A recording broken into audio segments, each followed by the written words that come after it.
చీకటితో వెలుగే చెప్పెను నేనున్నానని, ఓటమితో గెలుపే చెప్పెను నేనున్నానని.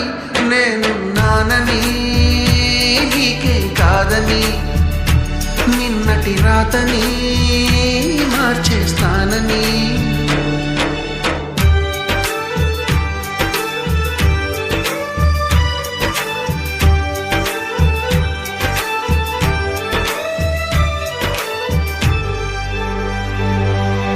తగిలే రాళ్ళని పునాది చేసి ఎదగాలని, తరిమే వాళ్ళని